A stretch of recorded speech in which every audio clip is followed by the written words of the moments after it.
morfología oclusal, y no solamente morfología oclusal, así como seguramente la revisaron o la vieron en anatomía el año pasado, sino que sobre todo incluir lo que es su rol funcional. ¿Cuáles son los objetivos de esta clase? Son dos. Uno, identificar las partes que componen la anatomía oclusal.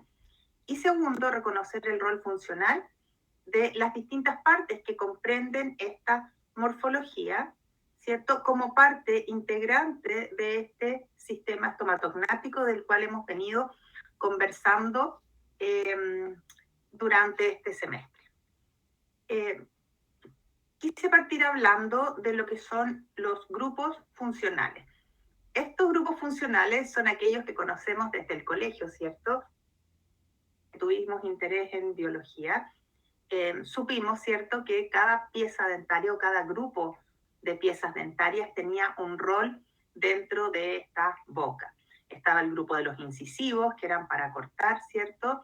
Los caninos, que eran para desgarrar, los premolares, que eran para triturar, y los molares, que eran para moler, ¿cierto?, para hacer la acción de molienda. Y esta división no es casual, tiene que ver justamente con su forma, con su morfología y su ubicación en la arcada. Y esto que en algún momento aprendieron o les informaron y solo retuvieron la información, ¿cierto?, empieza a cobrar sentido o ha ido cobrando sentido en la medida en que ha ido avanzando justamente este curso de fisiología oral. Porque aquí no solamente hemos ido viendo cómo funciona, sino que también cómo la forma va acompañando a la función y cómo la función va acompañando a la forma en este sistema. Entonces, yo hoy día quiero invitarlos a mirar esta morfología oclusal con unos ojos distintos, ¿ya? No solamente que vean un molar y digan, este es un molar, o un premolar y digan, listo, este premolar es un premolar y está ubicado, no sé, un segundo premolar superior, sino que vayamos profundizando en cómo está compuesto cada una de estas piezas dentarias. Por ejemplo, aquí tenemos un molar superior, ¿cierto? ¿Por qué sabemos que es un molar superior? Porque tiene 4 cúspides. Pero si vamos mirando con detalle, sí, son 4 cúspides o unidades cuspidias, pero no todas son iguales entre sí. Tenemos una mucho más voluminosa, ¿cierto?, que es la mesio-palatina, ¿ya? Tenemos otras menos voluminosas, tenemos una que es incluso un poco más triangular en su forma. ¿Qué es lo que tenemos que mirar cuando miramos estas piezas dentarias? Aquí les puse unas imágenes de cerros, ¿ya? Generalmente cuando nosotros pensamos en un molar, pensamos en esta vista, una vista oclusal, o pensamos en cortes. Por ejemplo, podemos hacer un corte frontal, ¿cierto?, o un corte anteroposterior cuando miramos, o sagital cuando miramos una pieza dentaria. Pero en realidad no tenemos que perder esta visión tridimensional, porque justamente esta visión tridimensional lo que nos va a hacer comprender su funcionalidad, su rol funcional. Entonces, si nosotros miramos, por ejemplo, un cerro, ¿ya?, podemos ver que tiene vertientes, al igual como tiene vertientes una cúspide. Y no solamente tiene 2 vertientes, sino que tiene infinitas vertientes, dependiendo desde donde yo voy mirando. Tiene una punta cuspidia y tiene infinitas vertientes que la comprenden. Entonces podemos ir viendo una vertiente y dependiendo de su dirección podemos ir poniéndole nombre. Vertiente mesial, vertiente distal, punta cuspidia, y podemos ir marcando esto mismo en un molar, ¿cierto? Podemos tener ahí la vertiente, la punta cuspidia, ¿cierto? la vertiente mesial, la vertiente distal, la vertiente interna. ¿Ya? Interna, ¿por qué? Porque va hacia la zona interna de este molar. Y esta sería la vertiente externa. Y como les decía, entre esta tenemos infinitas vertientes. Pero así nos vamos ubicando y podemos ir comprendiendo de mejor manera esta morfología. Esta pieza dentaria se encuentra íntegra en cuanto a su estructura. Pero muchas veces nos encontramos con piezas dentarias que no mantienen íntegra su estructura y nos encontramos aquí con esto. ¿Se fijan?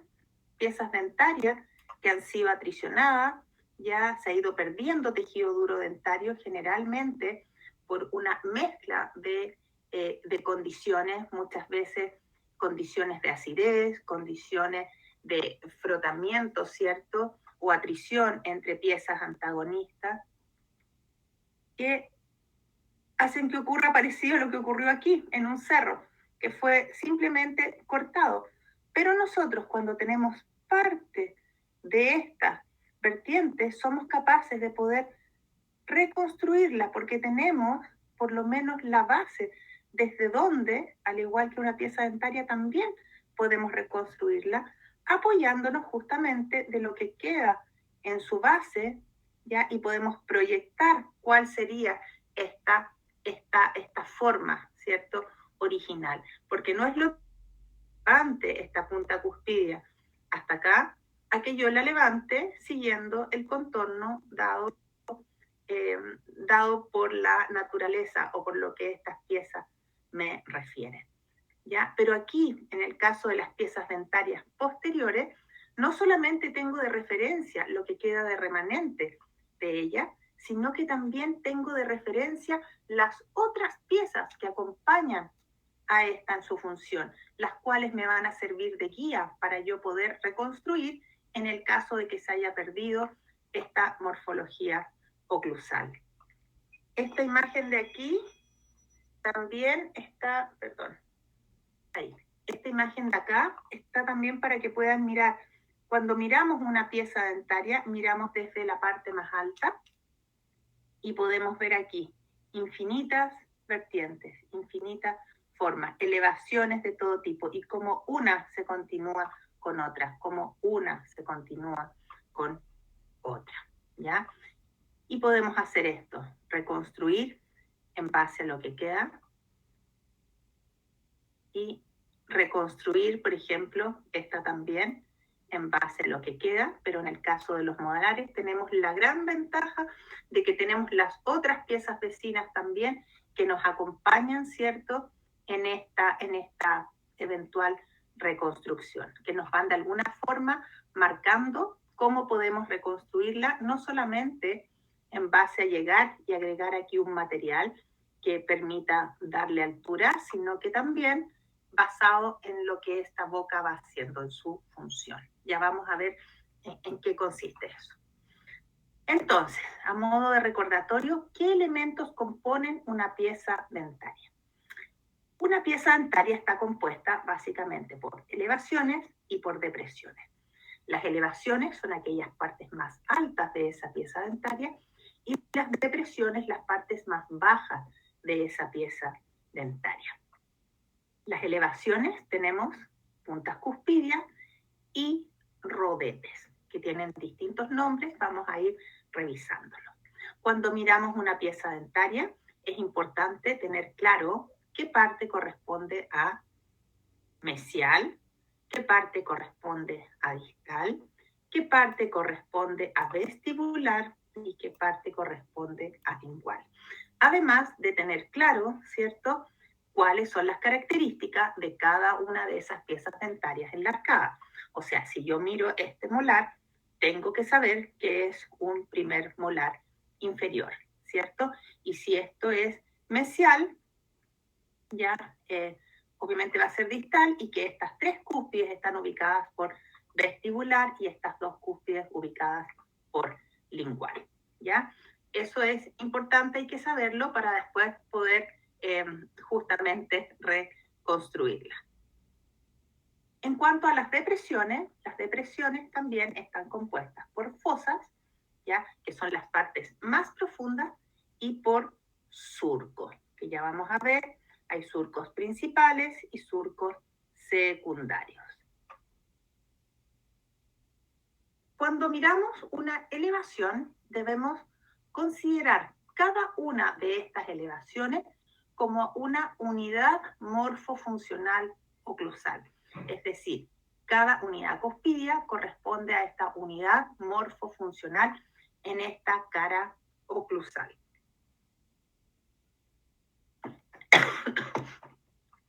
Si nosotros miramos un corte frontal, ¿ya? Esto es vestibular y esto es lingual, podemos ver que las cúspides vestibulares superiores quedan por fuera de las cúspides vestibulares inferiores.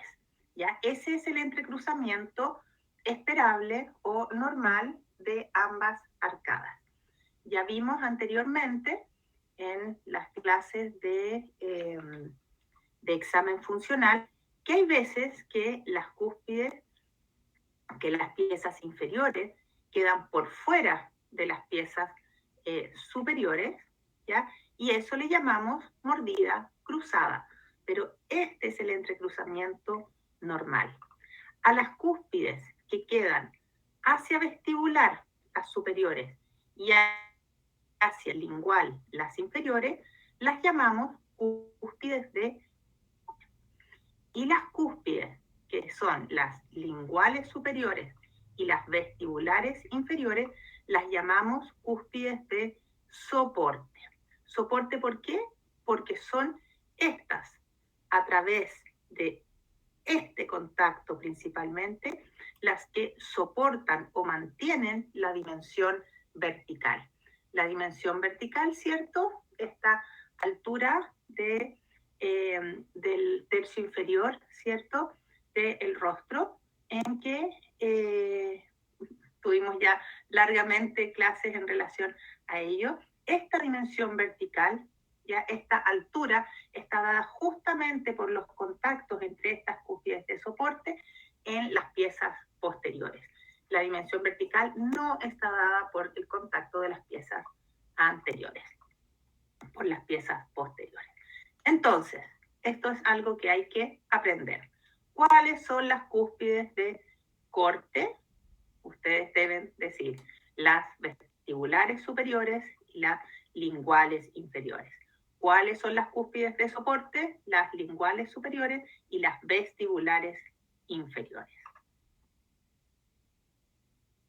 Vamos entonces con las elevaciones, desglosando cada una de estas partes. Tenemos entonces las puntas cuspidias, distintos tipos de rodetes, ya que son aquellos rodetes principales, y los rodetes suplementarios. Entonces, las puntas cuspidias son la parte más alta de las elevaciones. Ahí se fijan, este premolar, segundo premolar inferior, tiene 3 puntas de cúspide. Aquí tenemos un molar inferior, tiene 5 puntas de cúspide, de distintas alturas, de distintos tamaños.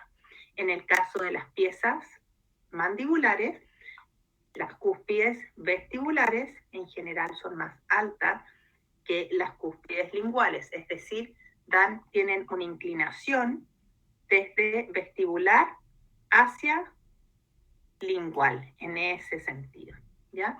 Aquí tenemos una vista también inferior de un molar, si se fijan. No todos estos son encerados, por eso tienen estas formas tan marcadas.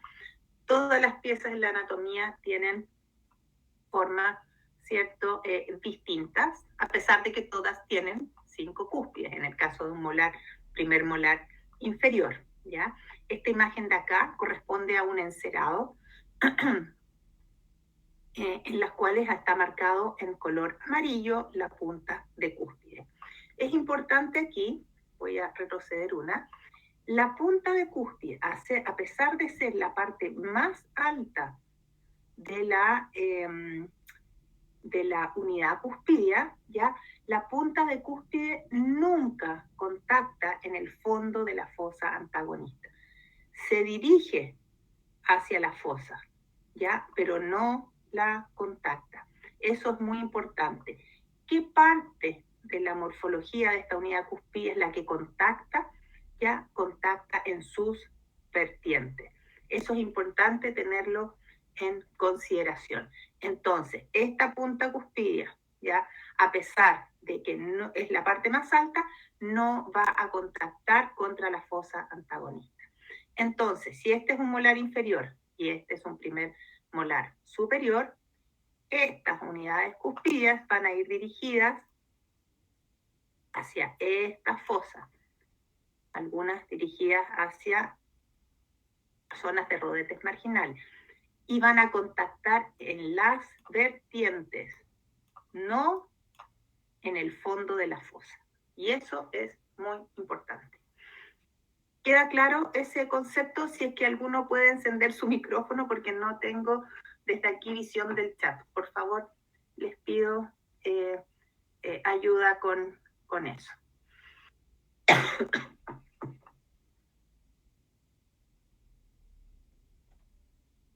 Vamos entonces. En cuanto a los rodetes principales, primero tenemos los rodetes marginales y hay de tipo longitudinal y transversal. Los rodetes marginales longitudinales, como dice su nombre, van a lo largo de la pieza dentaria, en sentido antero-posterior. Teníamos aquí, ¿cierto?, la unidad cuspidia, y desde la unidad cuspidia hacia mesial tenemos el rodete longitudinal mesial y distal. Y así, para cada unidad cuspidia, un rodete longitudinal mesial y uno distal, ¿ya? Los rodetes transversales unen la zona anterior y posterior y van desde estos rodetes longitudinales, en las zonas posteriores se confunde incluso con una parte. Si yo tuviese que marcar aquí, marco punta de cúspide, rodete marginal longitudinal, rodete marginal, rodete transversal, ¿cierto? Mesial, rodete transversal distal. Pero, por ejemplo, esta unidad cuspidia, que es más pequeñita, voy a tener el rodete longitudinal y se confunde en parte con el transversal, ¿ya? Pero lo importante es que se entienda que cada unidad cuspidia tiene estas dos vertientes. Los rodetes triangulares también nacen de una unidad cuspidia y se desprenden con esta forma triangular, ¿cierto?, desde el vértice hacia la cara interna de esta pieza dentaria. Tienen formas triangulares. Si yo lo miro acá, tengo mi punta de cúspide, mi rodete marginal longitudinal mesial, distal, transversal, y desde aquí, esta es la superficie que comprende mi rodete triangular, cuya base forma, ¿cierto?, el surco principal. Si miramos acá en el encerado, tenemos la punta de cúspide, rodete longitudinal, marginal longitudinal, mesial, distal, y aquí tenemos el rodete triangular, cuya base conforma este surco principal. Y por último, de los rodetes principales, el rodete central, que se ubica también desde la punta de cúspide, pero ahora hacia la pared externa de esa cúspide, ¿ya? Formando también una forma triangular, pero hacia vestibular, en este caso, ¿hasta dónde? Hasta llegar al límite amelo-cementario, ¿ya? Toda la pared externa de esta unidad cuspidia. Si miramos aquí, de nuevo, punta de cúspide, rodete longitudinal mesial, rodete marginal longitudinal distal, rodete triangular, rodete central. ¿Hasta dónde se extiende el rodete central? Hasta el límite amelocementario. ¿Hacia dónde se extiende el rodete? Se ubica en el surco principal. ¿Ya? Las cúspides linguales, lo mismo, rodete triangular y rodete central hasta el límite amelocementario. ¿Ya? Si miramos una pieza dentaria, también es importante ir diferenciando. Por ejemplo, aquí se ve bien la punta de cúspide, la zona más alta, y todo esto comprende el rodete, ahí se me pasó un poco, el rodete central. Y entre estos rodetes, entre medio, todo esto aquí que está en verde, es aquello que llamamos rodete suplementario. ¿Por qué? Porque también son elevaciones, pero ya no son aquellas partes más altas de la morfología oclusal. ¿Ya?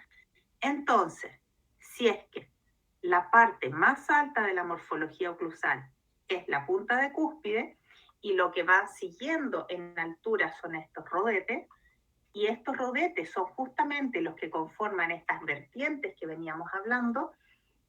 ¿Dónde quedarán estos contactos interoclusales cuando estas piezas entren en contacto con el antagonista? Justamente, como yo ya les había dicho, en estas vertientes, es decir, los contactos interoclusales se dan en estos rodetes principales. Entonces, hace un rato les vengo hablando de unidad cuspidia, ¿ya? Una unidad cuspidia o cúspide está compuesta por una punta de cúspide, la parte más alta, y por sus rodetes. Rodete longitudinal mesial, distal, triangular y central.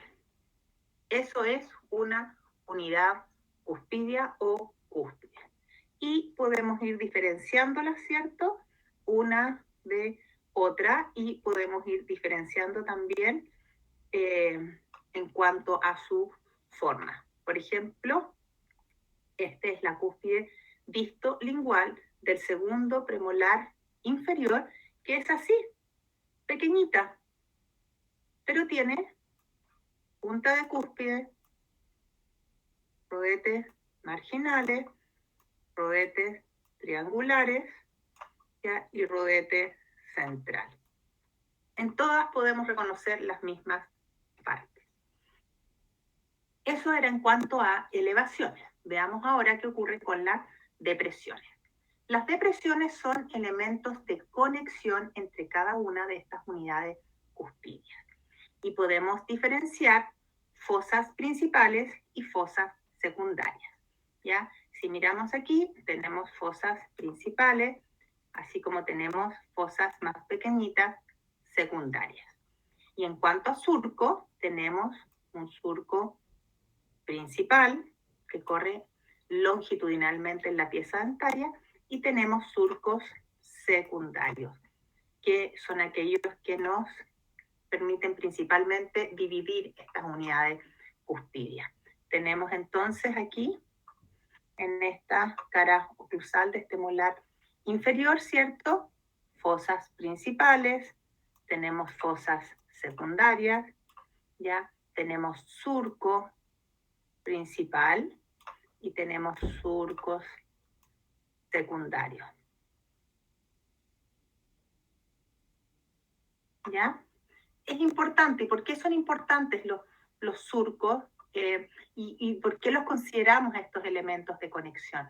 Porque justamente entre estas superficies de contacto y es justamente en estos surcos o canales que conectan estas elevaciones cuspidias donde después vamos a realizar, ¿cierto? Y se va a generar esta como relación dinámica entre las piezas antagonistas. Esto es para mostrarle el sinfín de formas, o sea, aquí no solamente vamos a ver molares, y ustedes van a decir, oh, molar, premolar, superior, inferior, esto, sino que quiero que miren, aquí solamente 3, para ejemplo, la gran diversidad de formas. No todos tienen las mismas alturas cuspidias, no todos tienen la misma extensión, ¿cierto? No todos tienen, para qué vamos a hablar de color también. Miren, superficies más planas, superficies menos planas, superficies más convexas, superficies menos convexas. Ven, la altura cuspida de estas piezas es mucho menor que la altura cuspida de estas otras piezas. Esas son las piezas por separado, eso es morfología pura y diversa. Solamente hemos visto las formas.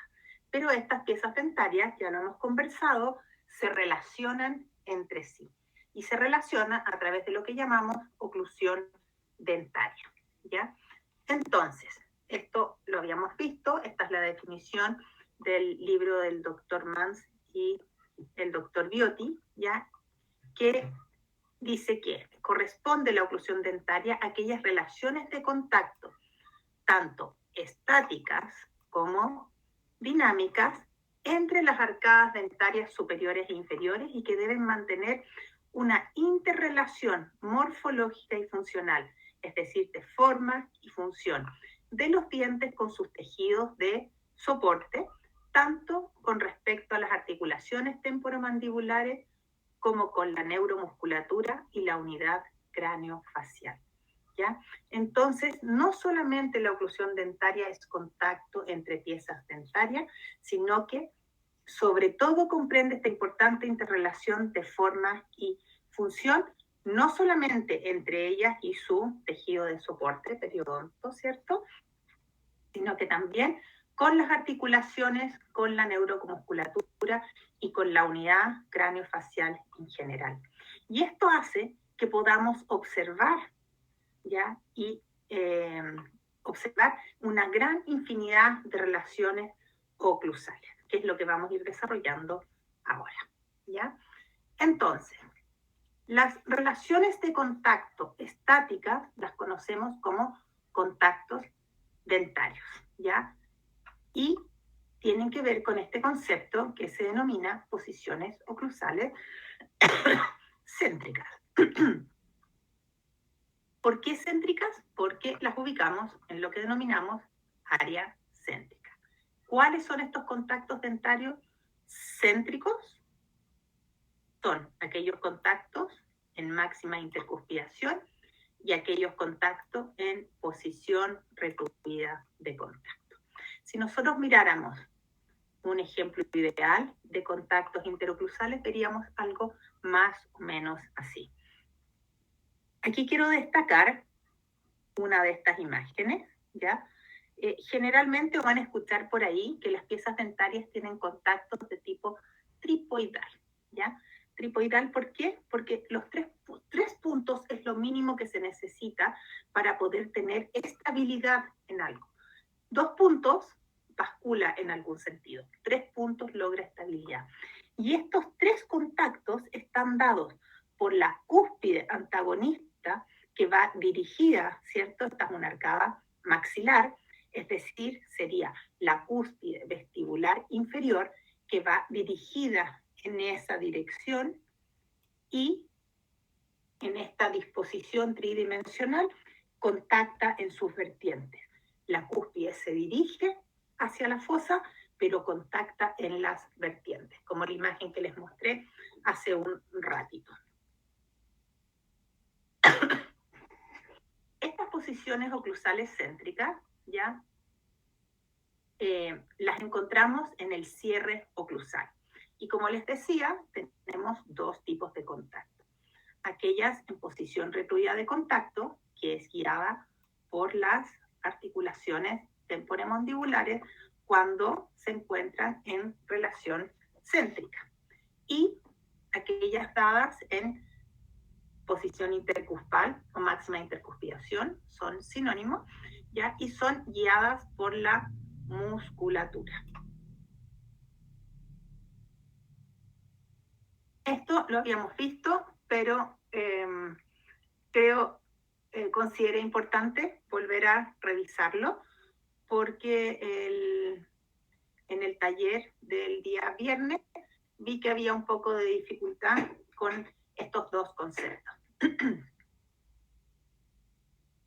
Cuando nosotros estamos en posición erguida y le pedimos a nuestro paciente que abra y cierre la boca lenta y automáticamente, lo hace a través de un arco de cierre muscular.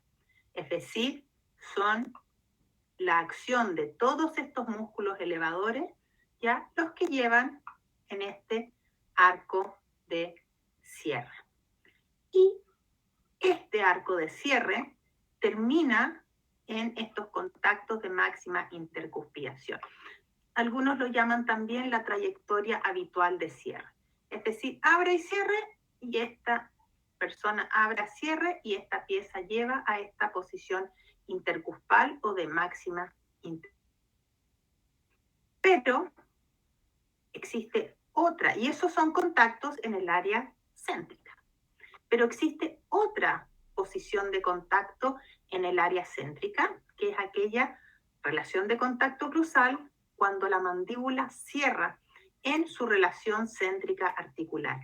Pero aquí es fundamental que sea inducida por el operador, ¿ya? Es decir, cada uno de ustedes va a tener que tomar el mentón de su paciente y va a tener que generar con una maniobra, ya que se llama chin point, va a tener que generar, ¿cierto?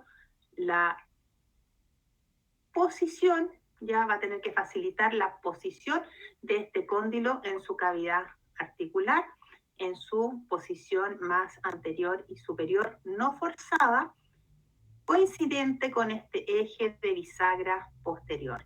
Tenemos, ¿a qué se refiere este eje de bisagra posterior? Tenemos articulación del lado derecho, vamos a tener articulación, ¿cierto?, del lado izquierdo, aquí viene la mandíbula, y entre ambos cóndilos, cuando están centrados en relación céntrica, se genera un eje imaginario, ¿ya?, en la cual nosotros vamos a abrir y cerrar, girando a través de este eje de bisagra posterior, y en el momento del cierre, ¿cierto?, a través de este arco de cierre articular. ¿Por qué arco de cierre articular? Porque está dado justamente por este eje de bisagra posterior que pasa por ambas articulaciones cuando están en relación céntrica no forzada. Y este arco de cierre, ¿en qué contacto oclusal termina? Termina en este contacto dentario que denominamos contacto prematuro, ¿ya? ¿Qué es lo que vamos, cómo sabemos que estamos en ese contacto? Porque cuando al paciente ya le decimos que vaya cerrando una vez posicionados estos cóndilos en RC, siente que contacta distinto, que contacta generalmente una pieza dentaria o dos, generalmente una, ¿cierto? Y le dicen después, cierre la boca, apriete, y es capaz de apretar, se deslizan las piezas dentarias y recién ahí llegan a la máxima intercuspidación. Entonces, es importante que sepamos diferenciar ambos arcos de cierre.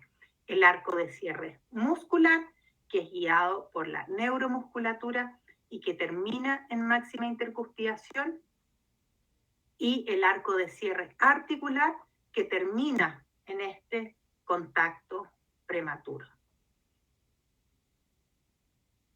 La posición intercuspal o máxima intercuspidación, ¿cierto?, corresponde a esto, al máximo engranaje entre las piezas dentarias. La mayor cantidad de contactos, puntos de contacto a ambos lados de la arcada de canino, ¿cierto?, principalmente hacia distal. ¿Por qué se caracteriza? Porque escuchamos un sonido oclusal neto. Sentimos que todas las piezas dentarias engranan entre sí. Hay un contacto simultáneo dado por múltiples puntos de contacto, simétricos, bilaterales, ¿cierto? simultáneos, se dan a un mismo tiempo y existe una máxima coincidencia entre piezas dentarias antagonistas. En cambio, la posición retruida de contacto, como ya sabemos, está dado en este arco de cierre articular, cuando nosotros manipulamos esta mandíbula, ayudando, ¿cierto?, favoreciendo esta posición de relación céntrica no forzada, y encontramos esto muchas veces. Un contacto, ya en este caso, como hay pérdidas de piezas dentarias, estas piezas mesioinclinadas generan ese contacto.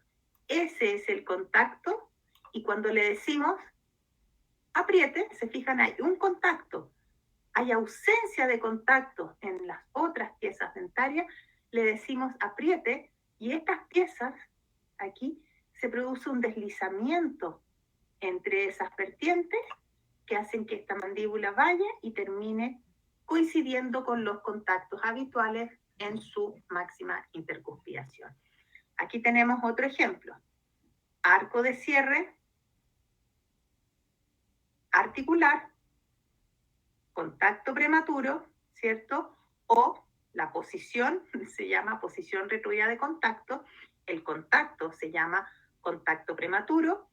Aquí desliza en esa faceta, ¿cierto? En esa vertiente, las mismas vertientes que veníamos viendo de morfología oclusal, vertiente, y finalmente termina en esta máxima intercuspidación.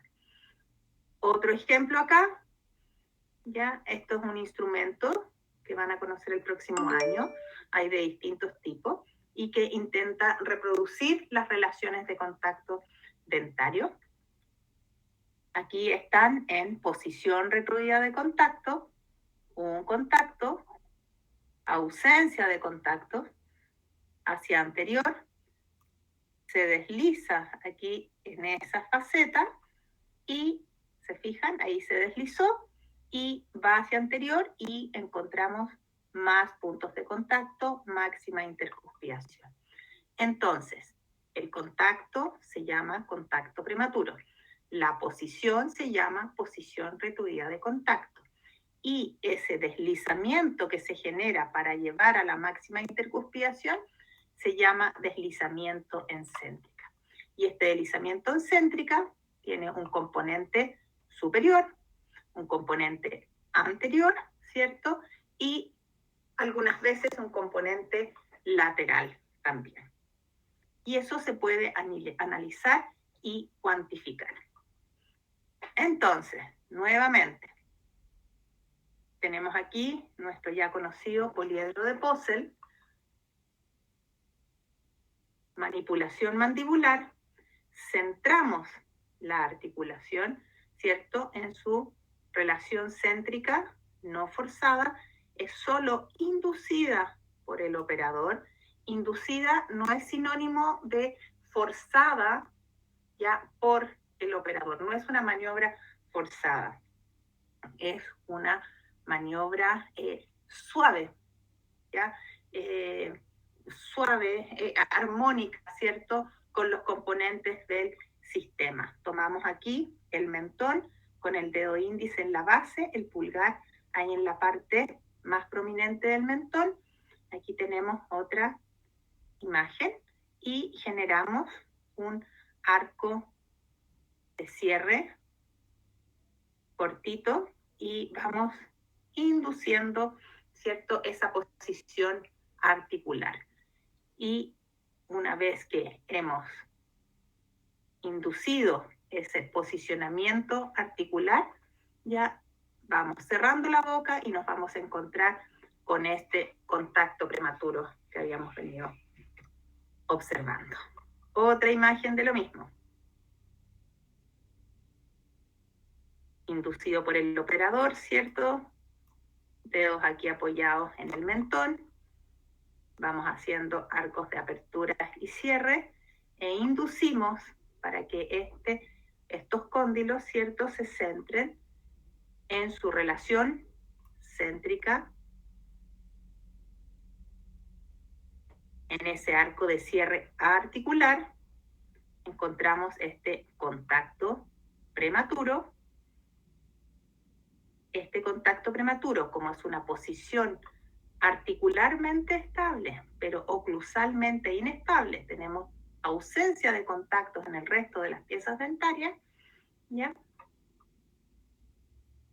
Si el paciente aprieta en esta posición, se van a deslizar esa faceta con esa faceta y vamos a llevar nuevamente a esta máxima intercuspidación. ¿Que por qué se caracteriza esta máxima intercuspidación? Porque es una posición inducida, ¿cierto?, por la musculatura. Se deben activar ciertos grupos musculares, ¿ya?, para poder llevar después en este arco de cierre muscular a esta máxima intercuspidación. Entonces, en relación céntrica, contacto prematuro.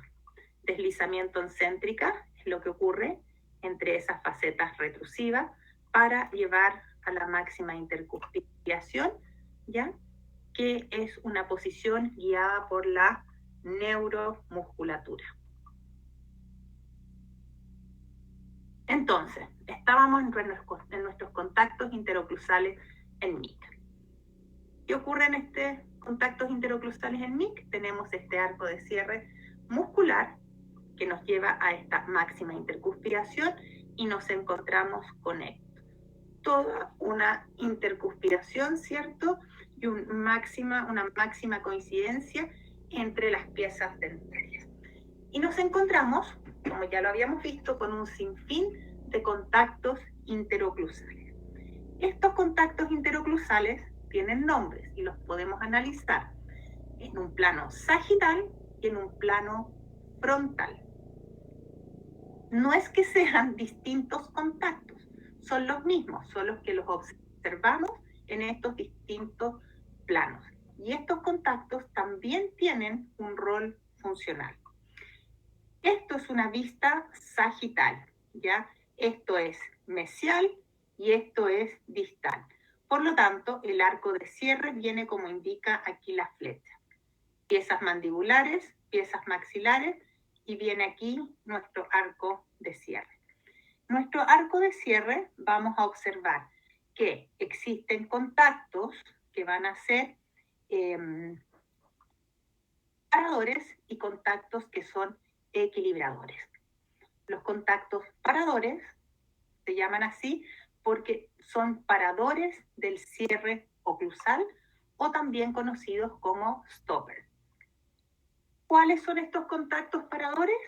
Son aquellos que se ubican en las vertientes distales superiores y mesiales inferiores.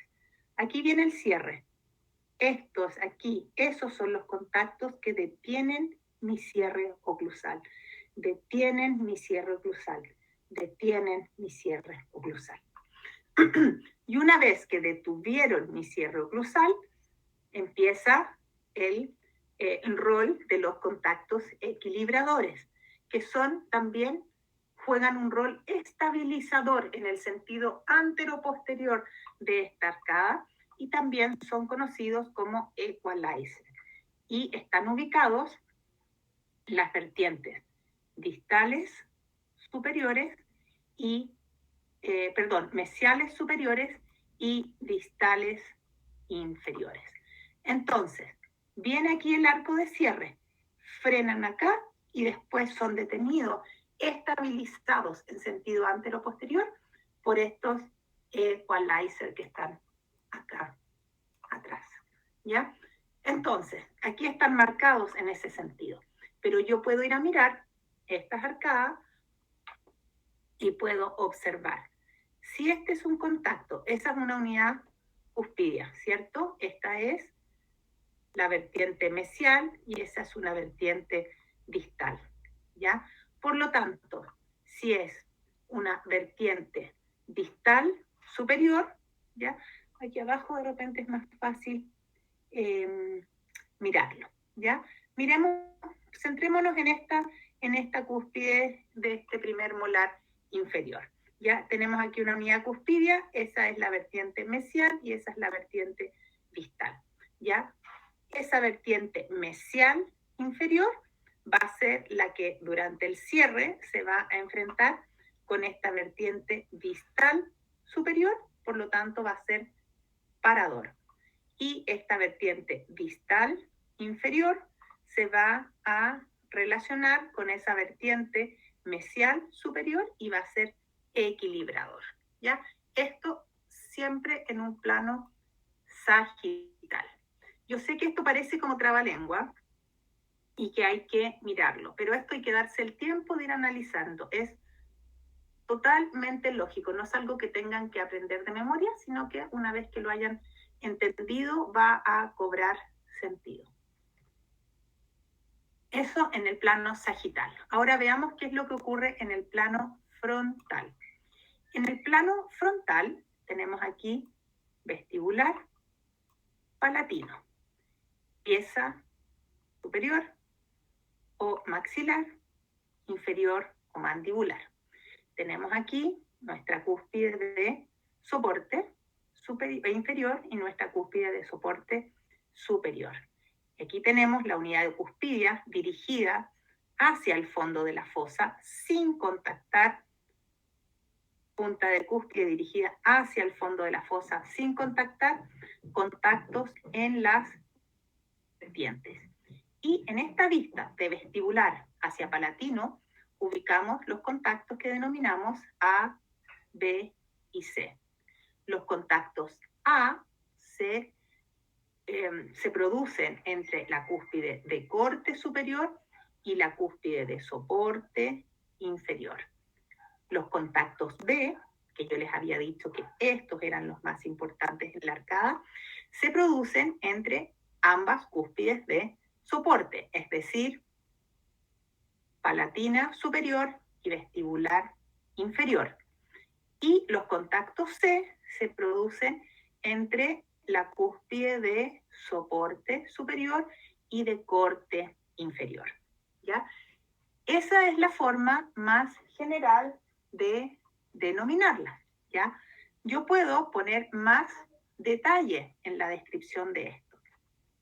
Puedo decir que el contacto A se ubica en la vertiente interna. ¿Interna por qué? Porque va hacia a la parte interna de la pieza dentaria, vertiente interna de la cúspide de corte superior con la vertiente externa de la cúspide de soporte inferior. Los contactos B se denominan, se ubican entre las vertientes internas de ambas cúspides de soporte y los contactos C se producen entre la vertiente externa de la cúspide de soporte superior con la vertiente interna de la cúspide de corte inferior. ¿Ya? Esta imagen se las puse aquí porque recordemos que tenemos que mirar esto a ambos lados de la arcada y siempre lo que va hacia vestibular va a ser los contactos A. O sea, aquí yo voy a tener mi contacto A, aquí voy a tener mi contacto B y aquí mi contacto C. Aquí voy a tener el A, aquí voy a tener el B y aquí voy a tener el C. ¿Ya? Tenemos que pensarlo siempre a ambos lados de la arcada. Pero esto que yo les decía, que en el fondo son los mismos contactos que yo observo en los distintos planos del espacio, paradores y equilibradores, ¿ya? Los podemos mirar aquí en esta imagen tridimensional, ¿ya? Tenemos entonces, este es nuevamente un primer molar inferior.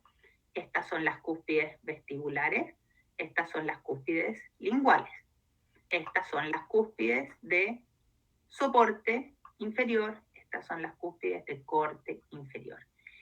Y tenemos, por ejemplo, esta cúspide mesiovestibular inferior. Tenemos acá punta de cúspide, vertiente distal, vertiente mesial. Por lo tanto, ese contacto, por ejemplo, es un contacto que si yo lo miro en el plano frontal, ya en este corte, va a ser un contacto de tipo A.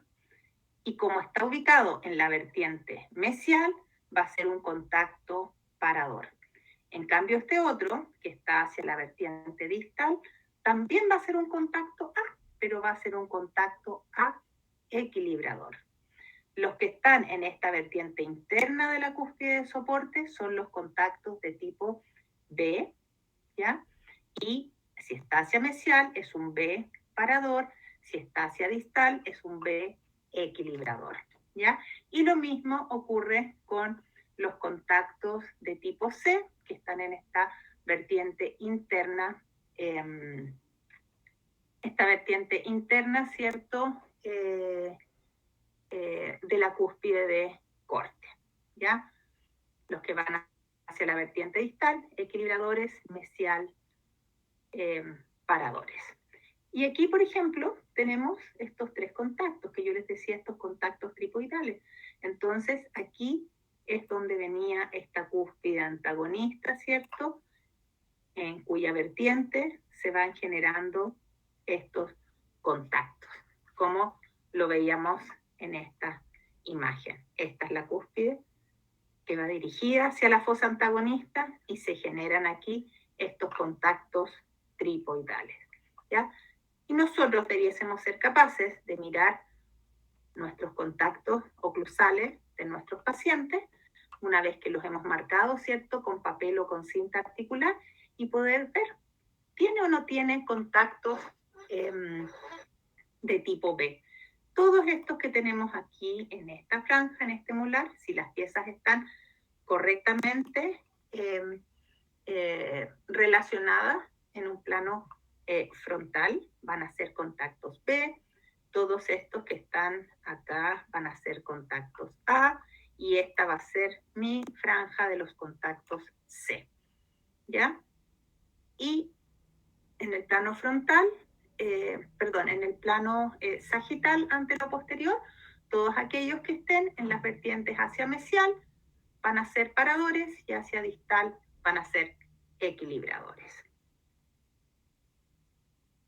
Aquí, en cuanto a estos contactos, yo les había dicho que el contacto más importante era entre las cúspides de soporte, que eran las palatinas superiores y las vestibulares inferiores. Ese es el contacto más importante. No podemos dejar de entregar contactos de tipo B. Y los contactos A y C nos sirven para estabilizar vestíbulo palatino, esta pieza dentaria, así como los paradores y equilibradores nos ayudaban a estabilizar en anteroposterior antero-posterior la arcada. Ya estos contactos A y C nos permiten estabilizar en sentido vestíbulo palatino estas piezas dentarias, ¿ya? Y así nos podríamos ir entreteniendo. Esto lo vamos a ocupar, esta misma imagen la vamos a ocupar para nuestro seminario, nuestro último seminario de oclusión y morfología oclusal, y vamos a ir entreteniéndonos, nos vamos a entretener poniéndole nombre a estos contactos ahí que están marcados en colores. Va a ser parte de nuestra actividad. Y en realidad nosotros no miramos eso. Nosotros miramos esto. Son las 9:29. Propongo hacer un break. Espérate. ¿Ya? Vamos a hacer un break. Voy a aquí dejar de compartir pantalla. Y dejo abierto el chat para si alguien quiere hacer alguna pregunta, que me den un feedback si se ha entendido hasta ahora, cómo va la velocidad de avance, si tienen dudas. La clase se las voy a subir, se me olvidó en realidad subírselas antes, se las subo en un ratito. ¿Ya? ¿Todo claro? Ok, sí, se ha entendido, hay que practicarlo, exactamente, hay que practicarlo. ¿Ya? Y eso. Ya, pues vamos a hacer un recreo entonces.